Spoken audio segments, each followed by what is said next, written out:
കുറച്ച് റിസ്ക് ഉള്ള കാര്യമാണ്, എന്നാലും ചെയ്യാതെ പറ്റില്ലല്ലോ. മൂത്തവനെ അംഗൻവാടി വിളിക്കാൻ പോകുന്നതിനുള്ള തയ്യാറെടുപ്പാണ്. ഇവൻ 9 മാസം ഉള്ളെങ്കിൽ യാത്ര പോകാൻ നല്ല ഇഷ്ടമാണ് കേട്ടോ. ഒറ്റയ്ക്ക് ചില കാര്യങ്ങൾ ചെയ്യാൻ ബുദ്ധിമുട്ടാണെങ്കിലും ആരും ഇല്ലെങ്കിൽ നമുക്ക് എന്ത് ചെയ്യാൻ പറ്റും. പിന്നെ പതിയെ പതിയെ ഇതൊന്നും ബുദ്ധിമുട്ടല്ലാതെ തോന്നി. ഇങ്ങനെ കാഴ്ചകളൊക്കെ കണ്ടു നടക്കാൻ അവന് വലിയ താല്പര്യമാണ്. മൂത്തവന് വാങ്ങിയതാണ് ഈ കങ്കാരു ബാഗ്. പക്ഷെ അവൻ ഇതൊരു തവണയെ കൂടുതൽ ഉപയോഗിച്ചിട്ടേയില്ല. ഇളയവനാണ് ഇതിനകത്തിരുന്ന് പോകുന്നതേ ഇഷ്ടമുള്ളൂ. ഒറ്റയ്ക്ക് കാര്യങ്ങൾ ചെയ്യുന്ന അമ്മമാർ ഇതൊരെണ്ണം വാങ്ങി വെക്കുന്ന അത്യാവശ്യമാണ് കേട്ടോ, വളരെ ഉപകാരമാണ്. ഇപ്പം അംഗൻവാടിയിൽ നിന്ന് കുഞ്ഞിനെ വിളിക്കാൻ പോകാനുള്ള തയ്യാറെടുപ്പാണ്. എന്തോ അമ്മയ്ക്കിതേ മാർഗ്ഗമുള്ളൂ, വേറെ ആരും ഏൽപ്പിക്കാനില്ലെന്ന് കണ്ടപ്പം 9 മാസമുള്ള അവനും ഓക്കെ എന്ന് തോന്നിക്കാണും.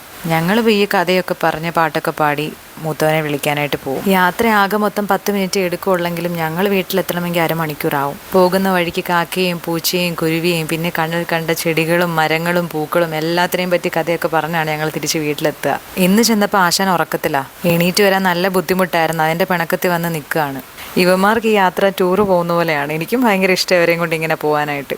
ഹെൽമെറ്റ് നിർബന്ധമാണ് കേട്ടോ, വീഡിയോയ്ക്ക് വേണ്ടി വെച്ചിട്ടില്ല എന്നേ ഉള്ളൂ. ജീവിതത്തിൽ ചെറിയ ചെറിയ സന്തോഷം തരുന്ന കാര്യങ്ങളെല്ലാം ആസ്വദിക്കുക. ഇപ്പോൾ ഈ അനുഭവിക്കുന്ന അനുഗ്രഹങ്ങളൊന്നും നാളെ കാണണം എന്നില്ലല്ലോ. അങ്ങനെ കഥയൊക്കെ പറഞ്ഞ് ഞങ്ങൾ വീട്ടിലെത്തി. അപ്പോൾ ഇന്ന് എല്ലാവർക്കും നല്ലൊരു ദിവസം ആവട്ടെ കേട്ടോ.